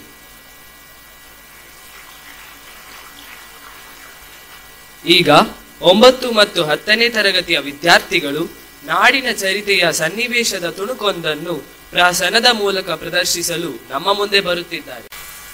17ನೇ ಶತಮಾನದಿಂದ ಭಾರತವನ್ನು ಇಂಚಿಂಚಾಗಿ ಆಕ್ರಮಿಸಿಕೊಳ್ಳಲು ಆರಂಭಿಸಿದ ಬ್ರಿಟಿಷರು ಆ ಶತಮಾನದ ಅಂತ್ಯದ ವೇಳೆಗೆ ಬಹುತೇಕ ಭಾರತವನ್ನು ವಶಕ್ಕೆ ತೆಗೆದುಕೊಂಡಿದ್ದರು. ಸರಿಸುಮಾರು 200 ವರ್ಷಗಳ ಕಾಲ ಭಾರತದಲ್ಲಿ ಸಾಮ್ರಾಜ್ಯ ಸ್ಥಾಪನೆ ಮಾಡಿದ್ದರು. ಆಗ ಭಾರತದಲ್ಲಿ ಅನೇಕ ರಾಜರುಗಳು ಆಳ್ವಿಕೆಯನ್ನು ನಡೆಸುತ್ತಿದ್ದರು. ಆದರೆ ಪರಸ್ಪರ ಒಗ್ಗಟ್ಟು ಇಲ್ಲದ ರಾಜ ಸಂಸ್ಥಾನಗಳನ್ನು ಬ್ರಿಟಿಷರು ಬಹಳ ಜಾಣ್ಮೆಯಿಂದ ಸುಲಭವಾಗಿ ವಶಕ್ಕೆ ತೆಗೆದುಕೊಂಡರು. ಕೆಲವು ರಾಜರು ಏಕಾಂಗಿಯಾಗಿ ಬ್ರಿಟಿಷರ ವಿರುದ್ಧ ಹೋರಾಡಿ ಮಣಿದರು. ಆ ಸಮಯದಲ್ಲಿ ಕರ್ನಾಟಕದಲ್ಲೂ ಬ್ರಿಟಿಷ್ ಆಡಳಿತಕ್ಕೆ ಬಹಳ ಪ್ರತಿರೋಧ ಎದುರಾಗಿತ್ತು. ಕರ್ನಾಟಕದಲ್ಲಿ ಆಳ್ವಿಕೆಯನ್ನು ನಡೆಸುತ್ತಿದ್ದ ಅನೇಕ ರಾಜರು, ರಾಣಿಯರು ಹಾಗೂ ಪಾಳೆಗಾರರು ಬ್ರಿಟಿಷರ ವಿರುದ್ಧ ಹೋರಾಟ ನಡೆಸಿ ವೀರೋಚಿತ ಸೋಲುಂಡು ಬಲಿದಾನಗೈದರು. ಕನ್ನಡ ರಾಜ್ಯೋತ್ಸವವನ್ನು ಆಚರಿಸುತ್ತಿರುವ ಈ ಶುಭ ಸಂದರ್ಭದಲ್ಲಿ ನಾವು ಇಂತಹ ಪ್ರಮುಖ ಜನರನ್ನು ಸ್ಮರಿಸಲೇಬೇಕು. ಕರ್ನಾಟಕದಲ್ಲಿ ಬ್ರಿಟಿಷ್ ಆಡಳಿತವನ್ನು ಒಪ್ಪಿಕೊಳ್ಳದೆ ನಮ್ಮ ರಾಜ್ಯದ ಉಳಿವಿಗಾಗಿ ಏಕಾಂಗಿಯಾಗಿ ಹೋರಾಟ ನಡೆಸಿ ವೀರ ಮರಣವನ್ನಪ್ಪಿ ನಮ್ಮ ಕನ್ನಡಿಗರ ಜನಮಾನಸದಲ್ಲಿ ಕಾಯಂ ಆಗಿ ಉಳಿದು ಹೋಗಿದ್ದಾರೆ. ಇಂಥವರ ಬಗ್ಗೆ ಒಂದು ಕಿರು ಪರಿಚಯ ಇಲ್ಲಿದೆ, ಬನ್ನಿ ನೋಡೋಣ. ಇವರೇ ಕಿತ್ತೂರು ರಾಣಿ ಚೆನ್ನಮ್ಮ. ಬೆಳಗಾವಿಯ ಕಾಕತಿಯಲ್ಲಿ ಜನಿಸಿದ ಇವಳು ರಾಜ ಮಲ್ಲಸಜ್ಜನನ್ನು ಮದುವೆಯಾಗಿ ಕಿತ್ತೂರಿನ ರಾಣಿಯಾದಳು. ಆದರೆ ಬ್ರಿಟಿಷರು ಮೋಸದಿಂದ ರಾಜ ಮಲ್ಲಸರ್ಜನನ್ನು ಮತ್ತು ಅವನ ಮಗನನ್ನು ಕೊಲ್ಲುತ್ತಾರೆ. ಗಂಡ ಹಾಗೂ ಮಗನನ್ನು ಕಳೆದುಕೊಂಡ ಚೆನ್ನಮ್ಮ ಕಿತ್ತೂರು ಸಂಸ್ಥಾನವನ್ನು ಬ್ರಿಟಿಷರಿಂದ ಉಳಿಸಿಕೊಳ್ಳಲು ತಾನೇ ಸಿಂಹಾಸನದ ಮೇಲೆ ಕುಳಿತು ರಾಜ್ಯಭಾರ ಮಾಡುತ್ತಾಳೆ. ತನ್ನ ಕೊನೆ ಉಸಿರಿರುವವರೆಗೂ ಬ್ರಿಟಿಷರ ವಿರುದ್ಧ ಹೋರಾಡುತ್ತಾ ವೀರ ಮರಣವನ್ನಪ್ಪಿದ ವೀರನಾರಿ ನಮ್ಮ ಕಿತ್ತೂರಿನ ರಾಣಿ ಚೆನ್ನಮ್ಮ.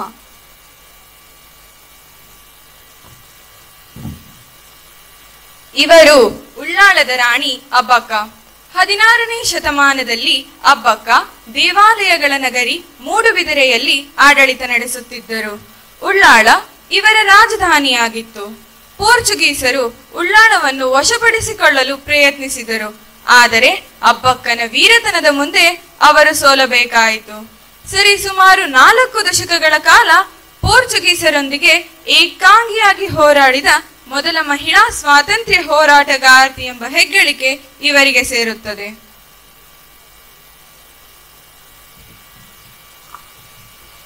ಇವರೇ ವನಕೆ ಓಬವ್ವ. 18ನೇ ಶತಮಾನದಲ್ಲಿ ಚಿತ್ರದುರ್ಗವನ್ನು ಮದಕರಿ ನಾಯಕನು ಆಳುತ್ತಿದ್ದನು. ಆ ಸಮಯದಲ್ಲಿ ಚಿತ್ರದುರ್ಗದ ಕೋಟೆಯ ಮೇಲೆ ಹೈದರಾಲಿಯು ತನ್ನ ಸೈನ್ಯದೊಂದಿಗೆ ಮುತ್ತಿಗೆ ಹಾಕುತ್ತಾನೆ. ಚಿತ್ರದುರ್ಗ ಸಾಮ್ರಾಜ್ಯದ ರಕ್ಷಣೆಗಾಗಿ ಹೈದರಾಲಿಯ ಸೈನ್ಯದೊಂದಿಗೆ ಏಕಾಂಗಿಯಾಗಿ ಹೋರಾಟ ನಡೆಸಿ ವೀರಮರಣ ಹೊಂದಿದ್ದ ಓಬವ್ವನ ಹೆಸರು ಕರ್ನಾಟಕದ ಇತಿಹಾಸದಲ್ಲಿ ಇಂದಿಗೂ ಅಜರಾಮರವಾಗಿ ಉಳಿದಿದೆ. ಇವರೇ ಕೆಳದಿ ರಾಣಿ ಚೆನ್ನಮ್ಮ. 17ನೇ ಶತಮಾನದಲ್ಲಿ ಈಗಿನ ಶಿವಮೊಗ್ಗ ಜಿಲ್ಲೆಯ ಸಾಗರ ತಾಲೂಕಿನ ಕೆಳದಿಯಲ್ಲಿ ಆಡಳಿತ ನಡೆಸುತ್ತಿದ್ದ ವೀರ ಮಹಿಳೆ. ಕೆಳದಿಯನ್ನು ಆಕ್ರಮಿಸಿಕೊಳ್ಳಲು ದಂಡೆತ್ತಿ ಬಂದ ಮುಘಲ್ ರಾಜ ಔರಂಗಜೇಬನ ಸೈನ್ಯವನ್ನು ದಿಟ್ಟತನದಿಂದ ಎದುರಿಸಿ ತನ್ನ ರಾಜ್ಯವನ್ನು ಕಾಪಾಡಿದ ಕನ್ನಡದ ವೀರ ಮಹಿಳೆ ಕೆಳದಿ ರಾಣಿ ಚೆನ್ನಮ್ಮ. ಇವರು ಸಂಗೊಳ್ಳಿ ರಾಯಣ್ಣ. ಇವರು ಕಿತ್ತೂರಿನ ರಾಣಿ ಚೆನ್ನಮ್ಮನ ಬಲಗೈ ಬಂಟರಾಗಿದ್ದರು ಎಂದು ಹೇಳಲಾಗುತ್ತದೆ. ಇವರು ಬ್ರಿಟಿಷ್ ವಿರುದ್ಧ ನಡೆಸಿದ ಹೋರಾಟ ಅತ್ಯದ್ಭುತ. ಗೆರಿಲ್ಲಾ ಯುದ್ಧ ತಂತ್ರದ ಮೂಲಕ ಬ್ರಿಟಿಷರ ಮೇಲೆ ದಾಳಿ ಮಾಡಿ ಅವರನ್ನು ಸೋಲಿಸಲು ಪ್ರಯತ್ನಿಸಿದರು. ಕಿತ್ತೂರಿನ ರಕ್ಷಣೆಗಾಗಿ ತನ್ನ ಕೊನೆಯ ಉಸಿರುವ ತನಕ ಹೋರಾಡಿ ರಾಯಣ್ಣ ಬ್ರಿಟಿಷರ ಪಾಲಿಗೆ ಸಿಂಹ ಸ್ವಪ್ನವಾಗಿದ್ದರು. ಯುದ್ಧದಲ್ಲಿ ರಾಯಣ್ಣನ್ನು ಸೋಲಿಸಲಾಗದ ಬ್ರಿಟಿಷರು ಕುತಂತ್ರದಿಂದ ಬಂಧಿಸಿ ಗಲ್ಲಿಗೇರಿಸಿದರು. ಕಿತ್ತೂರಿನ ಮೊದಲ ವಿಜಯೋತ್ಸವಕ್ಕೆ 200 ವರ್ಷಗಳ ಸಂಭ್ರಮ. ಕನ್ನಡದ ನೆಲದಲ್ಲಿ ಬ್ರಿಟಿಷರ ವಿರುದ್ಧ ನಡೆದ ಕಿತ್ತೂರಿನ ಮೊದಲ ಯುದ್ಧಕ್ಕೆ 200 ವರ್ಷಗಳಾಗುತ್ತಿವೆ. ರಾಣಿ ಚೆನ್ನಮ್ಮ, ಯೋಧ ಅಮಟೂರು ಬಾಳಪ್ಪ ಹಾಗೂ ಬ್ರಿಟಿಷ್ ಈಸ್ಟ್ ಇಂಡಿಯಾ ಕಂಪನಿಯ ಕಲೆಕ್ಟರ್ ಆಗಿದ್ದ ಸೇಂಟ್ ಜಾನ್ ಥ್ಯಾಕರೆಯ ನಡುವೆ ಯುದ್ಧ ಶುರುವಾಗುತ್ತದೆ. ಥ್ಯಾಕರೆಯು ರಾಣಿ ಚೆನ್ನಮ್ಮನನ್ನು ಕೊಂದು ಕಿತ್ತೂರನ್ನು ತನ್ನ ವಶಕ್ಕೆ ಪಡೆಯಲು ಪ್ರಯತ್ನಿಸುತ್ತಾನೆ. ಆದರೆ ಆ ಯುದ್ಧದಲ್ಲಿ ರಾಣಿ ಚೆನ್ನಮ್ಮ ಥ್ಯಾಕರೆಯನ್ನು ಕೊಂದು ಬ್ರಿಟಿಷ್ ಸೈನ್ಯವನ್ನು ಕಿತ್ತೂರಿನಿಂದ ಓಡಿಸುತ್ತಾಳೆ. ಆ ಯುದ್ಧದ ಒಂದು ಸಣ್ಣ ತುಣುಕನ್ನು ನಿಮ್ಮ ಮುಂದೆ ತರುವ ಪ್ರಯತ್ನ ಮಾಡಲಿದ್ದೇವೆ. ಬನ್ನಿ ನೋಡೋಣ.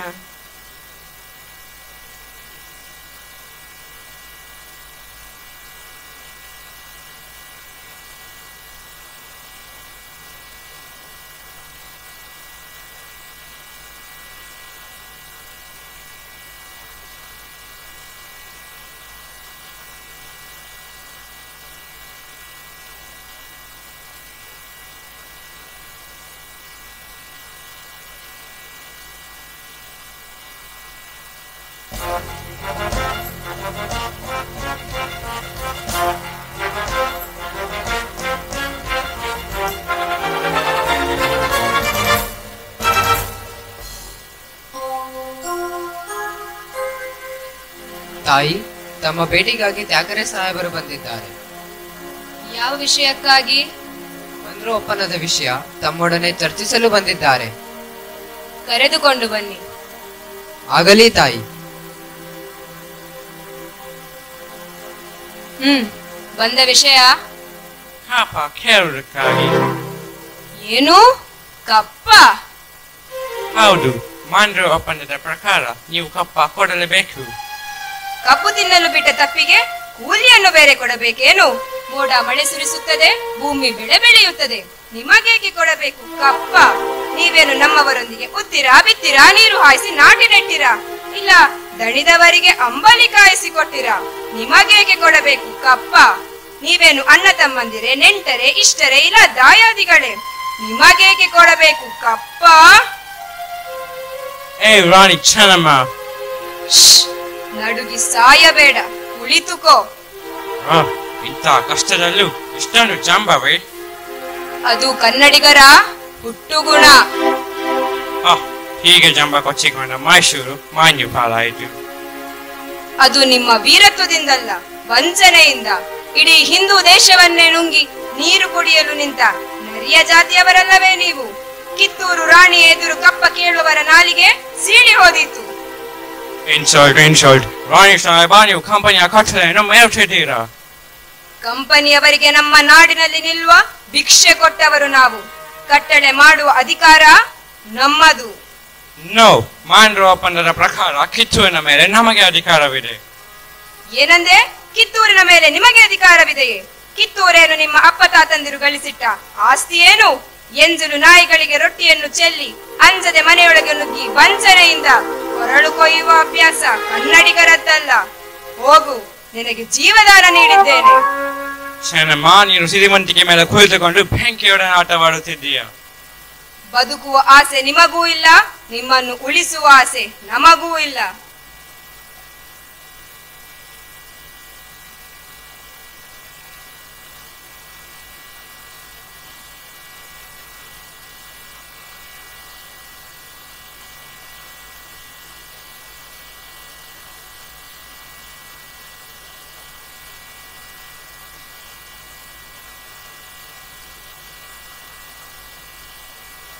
I will see. ಕಿತ್ತೂರಿನ ಕೆಚ್ಚಿದೆಯ ಕಲಿಗಳೇ, ಶತ್ರು ಸೈನ್ಯದ ಮೇಲೆ ಚಂಡಮಾರುತದಂತೆ ಮುನ್ನುಗ್ಗಿ ಅವರ ಶಿರಗಳನ್ನು ಚಂಡಾಡಿ ಸತ್ತರೆ ವೀರ ಸ್ವರ್ಗ, ಬದುಕಿದರೆ ಸ್ವಾತಂತ್ರ್ಯ. ಜೈ ಭುವನೇಶ್ವರಿ. Soldiers, attack!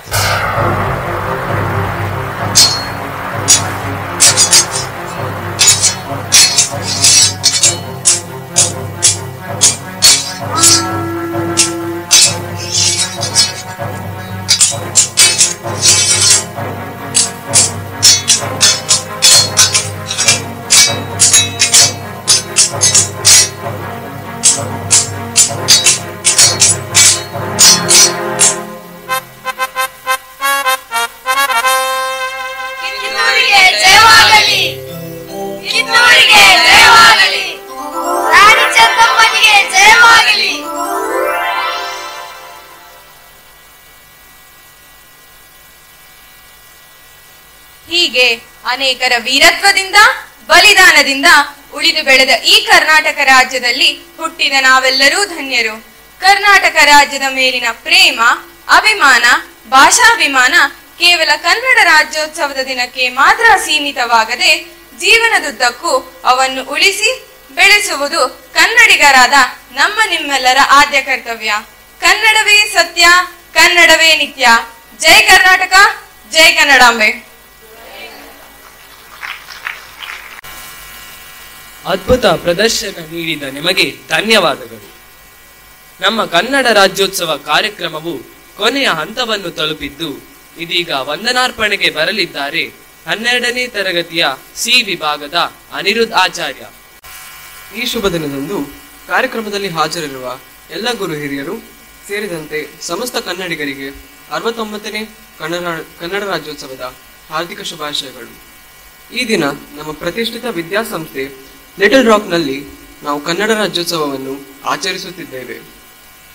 ಈ ಸಂಭ್ರಮಾಚರಣೆ ಸಂದರ್ಭದಲ್ಲಿ ವಂದನಾರ್ಪಣೆಯನ್ನು ಸಲ್ಲಿಸುವ ಸಲುವಾಗಿ ನಾನು ನಿಮ್ಮ ಮುಂದಿದ್ದೇನೆ. ಪ್ರಥಮವಾಗಿ ನಮ್ಮೆಲ್ಲರಿಗೂ ಮಾರ್ಗದರ್ಶಕರಾಗಿ ಪ್ರೋತ್ಸಾಹ ನೀಡಿದ ಹಾಗೂ ಈ ಕಾರ್ಯಕ್ರಮದ ರೂಪುರೇಷೆಗಳ ಹಿಂದಿರುವ ವ್ಯಕ್ತಿ ನಮ್ಮ ಸಂಸ್ಥೆಯ ಗೌರವಾನ್ವಿತ ಪ್ರಾಂಶುಪಾಲರಾದ ಡಾಕ್ಟರ್ ಜಾನ್ ಥಾಮಸ್ ಅವರಿಗೆ ಹಾರ್ದಿಕ ಧನ್ಯವಾದಗಳು.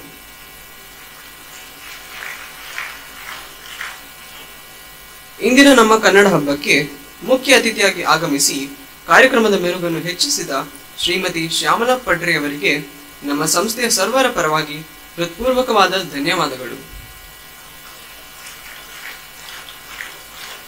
ಇವರೊಂದಿಗೆ ಪತಿ ಶ್ರೀ ನಿತ್ಯಾನಂದ ಪಡ್ರೆ ಅವರು ಕಾರ್ಯಕ್ರಮದಲ್ಲಿ ನಮ್ಮೊಂದಿಗೆ ಭಾಗಿಯಾಗಿರುವುದು ಸಂತಸದ ವಿಷಯ. ಇವರಿಗೂ ನಮ್ಮ ಸಂಸ್ಥೆಯ ಪರವಾಗಿ ಅನಂತ ಅನಂತ ಧನ್ಯವಾದಗಳು. ನಮ್ಮ ಮುಖ್ಯ ಅತಿಥಿ ಶ್ರೀಮತಿ ಶ್ಯಾಮಲಾ ಪಡ್ರೆ ಅವರಿಗೆ ನೆನಪಿನ ಕಾಣಿಕೆಯನ್ನು ಕೊಡಬೇಕಾಗಿ ನಮ್ಮ ಪ್ರಾಂಶುಪಾಲರಾದ ಡಾಕ್ಟರ್ ಜಾನ್ ಥಾಮಸ್ ರಲ್ಲಿ ವಿನಂತಿಸುತ್ತೇನೆ.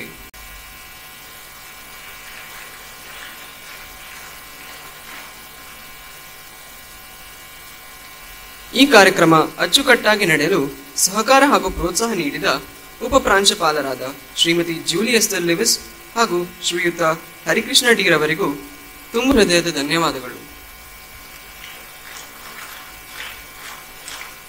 ನಮ್ಮೆಲ್ಲ ಕಾರ್ಯಕ್ರಮಗಳಿಗೆ ಬೆನ್ನೆಲುಬಾಗಿರುವ ಮುಖ್ಯ ಶಿಕ್ಷಕಿಯರಿಗೆ ಹಾಗೂ ಈ ಕಾರ್ಯಕ್ರಮವನ್ನು ಯಶಸ್ವಿಯಾಗಿ ನಡೆಸಿಕೊಟ್ಟ ಎಲ್ಲ ಶಿಕ್ಷಕರಿಗೆ ಹೃತ್ಪೂರ್ವಕ ವಂದನೆಗಳನ್ನು ಸಲ್ಲಿಸುತ್ತೇನೆ.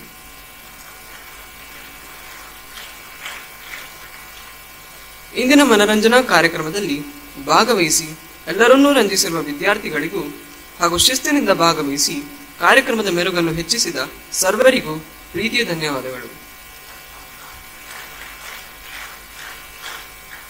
ಪ್ರತ್ಯಕ್ಷವಾಗಿ ಹಾಗೂ ಪರೋಕ್ಷವಾಗಿ ಈ ಕಾರ್ಯಕ್ರಮದಲ್ಲಿ ಭಾಗವಹಿಸಿ ವಿಜೃಂಭಣೆಯ ಆಚರಣೆಗೆ ಹಾಗೂ ಯಶಸ್ಸಿಗೆ ಕಾರಣೀಭೂತರಾದ ಎಲ್ಲರಿಗೂ ನನ್ನ ತುಂಬ ಹೃದಯದ ಧನ್ಯವಾದಗಳನ್ನು ಸಲ್ಲಿಸುತ್ತಾ ನನ್ನ ಈ ಧನ್ಯವಾದ ಕಾರ್ಯಕ್ರಮವನ್ನು ಮುಗಿಸುತ್ತಿದ್ದೇನೆ.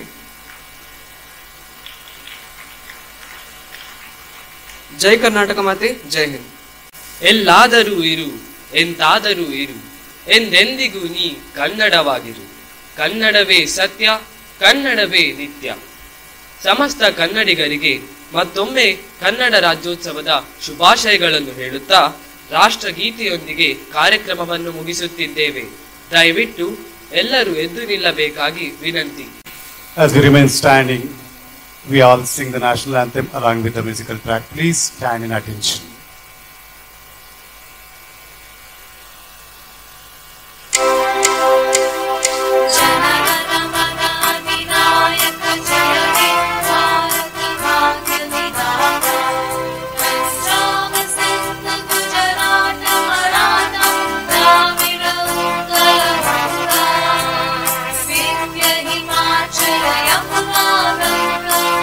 Jala jala di taranga